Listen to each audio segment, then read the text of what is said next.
जानाखि चन्दन ब्रह्म बिथाङा बे बुस्थुखौ राननो होफैनो गोनांथि गैयामोन खारन बेयो जाबाय इन्डिपेन्डेन्ट आरो बेखौ जुदि होफैदों बिथाङा मा हिसाबै होफैदों दा बिथाङा बिथांनिफ्राय थाखा लाबोदों ना मादों जों मिथिया लाबोदों जों खोनादों खिन्थु लाबोदोंबो लाबोबा बिथाङा सासेयाव 400 मानो रानना होखो पलिंजोंनो दा खारन जोंहा बिजेपियाव डिस्ट्रिक्ट हिसाबै खरसा हरखादोंमोन एक्सट्रा आरो बे खरसाखौ बिथाङा जुदि गाव हारसिं पार्सनेल बाहायनाय जादों बियो खाथां आरो दसेनि थाखाय जोंखौ मानो गोजोननाय होखो आरो दिनै बिथांनिया जुदि गिदिं गिदा मानो फैफिनखो बिनि फिननायखौ चन्दन ब्रह्मआ जोंनो होनांगोन खारन बिथाङा बेखौ जुदि थाङै थुङै थांनानै मानगोनां बिश्वजित दैमारि सारखौ लोगो हमनानै दिनै बेखौ माने 8 लाख थाखा मानो लाबोखो बियो बिनि फिननायखौ जोंनो नांगौ बिथाङा गावनि मण्डलनि प्रेसिडेन्टखौ गाव बायनानै लागोन ना गावनि समनखौ बायगोन बेखौ जोंनो नांगौ चन्दन देया माब्लाबा थावजों थाखा फैसा थाइसेयाव थोना सोरबा रावबो खिथानो नङा बाहाय बिनिखायनो जों दिनै बुथ कमिटि दादों जोंहा थिखांना हरगासिनो फारसेजों चन्दन देया हारसिङै हा होननानै आजावगासिनो दं होमबा बे जोंनिनो खहा दं दा जोंनि जुथुमनायनि हाबाफारिया जाबायदि जोंना दा गोदानै सायख'जानाय देबोरगाव मण्डल हिसाबै प्रेसिडेन्ट बिथां मानाव गेदेर चन्दन ब्रह्म दा बिथांनि सायाव जोंनि देबोरगाव मण्डल हिसाबै जों एसेबो गोजोननाय गैया गोजोननाय गैयैनि खारना बेनो जोंना डाइरेक्टलि बिथाङा मोनफ्रोमबो खामानिखौ इलिगेलि आरो पार्सनेलि मावो दा जोङो रायजो राजा हिसाबै जों भटार हिसाबै जोंहा बयहाबो अधिकार दं दा खारन आं बेखौ सिदा बुंगोन थांनाय एमपि इलेक्सनाव जानाखि आंबो पलिं एजेन्ट जानो मोन्दों 32 माबानि रुमनि दा बावहाय पंकज इस्लारिनि आंबो बुंजादों माबाजोंहाय पलिं एजेन्ट अफिसारजों पबित्र नोंनावथ' माथो माबासो मोनसे पंकज इस्लारिसो केन्डिडेट नोंसिनि केन्डिडेटआ मा नाम बाहायथ' जयन्त बसुमतारी सारसोमोन दा बावहाय आं अब्लाबो आं नङा सार जोंहाथ' बिजेपिनिफ्रायसो फैदों थिग दं बाहाय बे पलिं अफिसारा लिरना लादों बिजेपि हिसाबै जोंखौ गनायदों दा बेनिखायनो जानाखि चन्दन ब्रह्म बिथाङा बे बुस्थुखौ राननो होफैनो गोनांथि गैयामोन खारन बेयो जाबाय इन्डिपेन्डेन्ट आरो बेखौ जुदि होफैदों बिथाङा मा हिसाबै होफैदों दा बिथाङा बिथांनिफ्राय थाखा लाबोदों ना मादों जों मिथिया लाबोदों जों खोनादों खिन्थु लाबोदोंबो लाबोबा बिथाङा सासेयाव 400 मानो रानना होखो पलिंजोंनो दा खारन जोंहा बिजेपियाव डिस्ट्रिक्ट हिसाबै खरसा हरखादोंमोन एक्सट्रा आरो बे खरसाखौ बिथाङा जुदि गाव हारसिं पार्सनेल बाहायनाय जादों बियो खाथां आरो दा थांनाय एमपि इलेक्सन बायनायनि उनाव बिथां मानाव गेदेर प्रमद बर' सारा जोंनि मण्डल देबोरगाव मण्डल हिसाबै एसे एनै पार्टि जानायनि थाखाय स्किम फिसा हरनाय खोथा दंमोन हरा नङा हरदोंमोन खिन्थु हरदों बिथाङा चन्दन ब्रह्मआ गावनि गामियावनो बेखौ 10 लाखनि स्किमखौहाय मावदों लामाया मानो होनबा जों बिजों थांलाय फैलाय जों खालामबाय थायो नुयो आरो बिनिखायनो दा बिथां चन्दन ब्रह्मखौ जों एसेबो गोजोननाय गैया आरो बिथाङा दाख्लै थांनाय जुदि डिस्ट्रिक्टनि गसाइ बसुमतारी सारखौहाय जेब्ला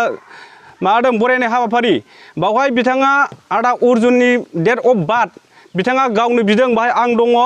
बिनानै बियो बिनि डेट अफ बार्थखौ बे माइनास खालामनायदों माने केलकुलेटर खालामदों होमब्ला नोंनि बैसोआ थिग जाना जाया होननानै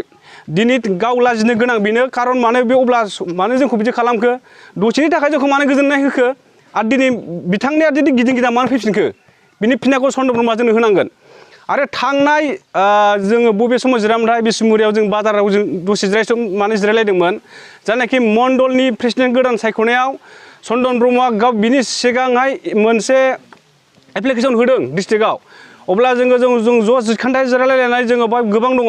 गासिबो वार्कार हिसाबै बावहाय चन्दन ब्रह्मआ बुंबाय नोंस्रा अर्जुनखौ होयो ना सोरखौबा होयो आंहा बाहाय जेबो गोथौ गैया साननांगौ गैया जुदि होयोबाबो आंहा बाहाय जेबो आपत्ति गैया खारन बिथाङा बेखौ जुदि थाङै थुङै थांनानै मानगोनां बिश्वजित दैमारि सारखौ लोगो हमनानै दिनै बेखौ माने 8 लाख थाखा मानो लाबोखो बियो बिनि फिननायखौ जोंनो नांगौ बिथाङा गावनि मण्डलनि प्रेसिडेन्टखौ गाव बायनानै लागोन ना गावनि समनखौ बायगोन बेखौ जोंनो नांगौ दा बिथाङा जुदि चन्दन ब्रह्मआ थारैनो बाव थायोबा मण्डलाव थायोबा बिजेपि हिसाबै देबोरगाव समस्थियाव 0 जानो थांगासिनो दं बे 100% गोरोन्थि खारन बिथाङा जोंखौ बुंगोन दिनै गाबोननि मानसि नाथाय जों मिथिगौ जों पार्टि सालायनायाव जों बयबो जों मिथियो जों पार्टिखौ दिनै गाबोन सालायनाय फैयाखै नंगौ जों गोदान आंथ' सियर आं गोदान बिजेपियाव थेवब्लाबो जोङो बिथांनि आदर्श बिदि मावनाय बिनि नेमथिखौ जों गासिबो बे रं जोङो थांनायनि माबायाव ब्लकआवहाय थांदोंमोन देबोरगाव माबायावहाय थिथागुरि ब्लकआव मोनसे आइबिएस स्किमनि थाखाय बे आइबिएस स्किमावबो आङो चन्दन दाखौ लेंहरदोंमोन ओरैबायदि फै जोंना इलिगेल जादों फन हरनानै बुंबाय बेयो मा आंथ' बाव थांनांलायाना अर्जुन दंखायो सासे जुदि दायथ' बेयो जोंनिनो बिफा बे थांनांगौ बेहा नुजाहैनांगौ बुंनांगौ ओरैबायदि अब्ला बियो गावखौ देरसिन खालामनानै लायो ना रायजोखौ देरसिन खालामनानै लायो दिनै जों खोनानो मोन्दों सोरबा एमसिएलए इएमफ्रा सापर्ट दं बिथांनि प्रेसिडेन्ट गोदान जानायाव नाथाय जोंहा बाहाय जेबो जोंहा बहाय एसेबो गोजोननाय गैया सोरबा एमसिएलएआ जोंनि देबोरगाव समस्तिनि देबोरगाव मण्डलखौ सालायफैयाखै दिनै रायजो राजाफ्रासो बेखौ जों सापर्ट खालामलायनानैहाय जों ज' दिनै हमथाना दङ मोनफा मोनफा बुथ कमिटि दादों जायनाखि बुथ कमिटिनाव जों गोबां खरसा दं दिनै सनदनदाया माब्लाबा थाव सोनो थाखा फैसा थाइसेयाव फैना सोरबा रावबो खिथानो नङा बाहाय बिनिखायनो जों दिनै बुथ कमिटि दादों जोंहा थिखाना हरगासिनो फारसेजों सनदनदाया हारसिङै हा होननानै आजावगासिनो दं होमबा बे जोंनिनो खहा दं दा बावहाय जों मानि थाखाय दिनै जों बुंनो गोनां गैयामोन सनदना जुदि मोजां रोखोम मिलायनानै मावोबा जोंहा बाहाय जेबो जों अपसन होआमोन